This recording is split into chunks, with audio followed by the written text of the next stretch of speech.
Welcome to Midday on this Wednesday afternoon. Our first guest joining us is Julia Clapp from Abbott Wealth Management. Thanks for being here, Julia. Thanks for having me back, Tanya. Welcome back. We haven't seen you for a while since I think before the Christmas season, so we welcome you back. Thank you. We're talking about, well, we have been chatting with Abbott for the whole month of January as we have themes with Abbott every month. This one is money makeover or financial makeover. And today you're talking about the debt portion of that. Yes. So I know the last couple of weeks, John and Shelby both talked about more the goals side of it and savings, and still along the same theme with the New Year's resolutions. For a lot of people, debt is a big thing to tackle, or just getting that credit card bill after Christmas in January is kind of like that. It's really not a good thing. Sometimes it's not a good thing. Just looking at different ways to tackle that. So we can skip ahead to the next slide. So money makeover, debt, and so I was going to ask you what kinds of debt are you talking about? So there is credit card, which you have right there. Yeah, and that's kind of mostly the main focus of today, because house or mortgage debt is not necessarily a bad debt. Obviously, eventually we all want to get debt free. Of course. And these days, it's like there's less of a mentality towards that debt-free kind of like ideal. For the older generations, there's a lot more focus on that. I can't have any debt. I can't owe anybody any money. And so now we are like, no big deal. We'll just have debt and live with it. Oh, and goodness, that's not a good thing. Because rates have been so low for 20, 30 years. So it's just the environment that we're in now is so different from what they would have experienced when they were, say, buying their first house. And, getting car loans back then would have been so different from now. Okay, so so what do we need to do then? I mean, like you mentioned, we're not, maybe our generation is the focus here that we've really got to smarten up. Yes, essentially. So we can just go through the slides here. We'll let Julia chat to these. So time to plan. Oh, we missed one there. We missed one. If we can go back. Oh, we've got to go back to, there we go. How are Canadians doing? So Canada actually has quite high household debt, one of the top ones in the world. That's not good at all. No, it's not. So for Canadians, for every $1 in after-tax income, the average Canadian owes $1.70. Oh my goodness, and that adds up. It doesn't sound like much at first, but it is. And given that, though, lots of reports that came out last year are saying that Canadians can sustain this current level of debt. But as interest rates increase, because we're looking at moving still on that path to move towards higher interest rates, because the government is wanting to stimulate the economy less.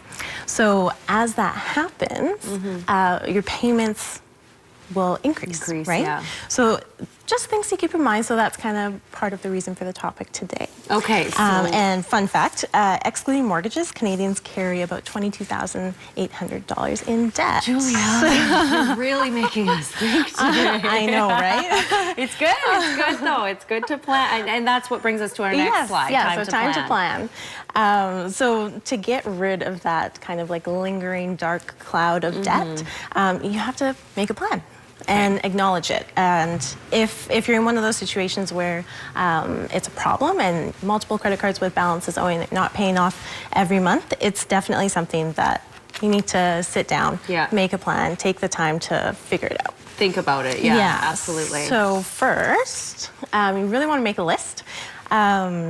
Looking at the different types of debts that you have, the interest rates, the balances owing, and generally you want to pay off the highest costing debt first. Not necessarily, not the highest balance, but the one that has the highest interest rate. So that is that saves you the most money, essentially.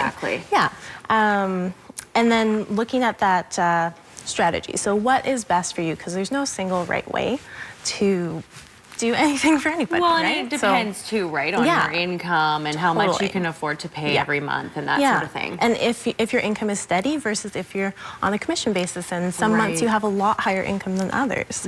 So just trying to figure out what works best for each individual, right?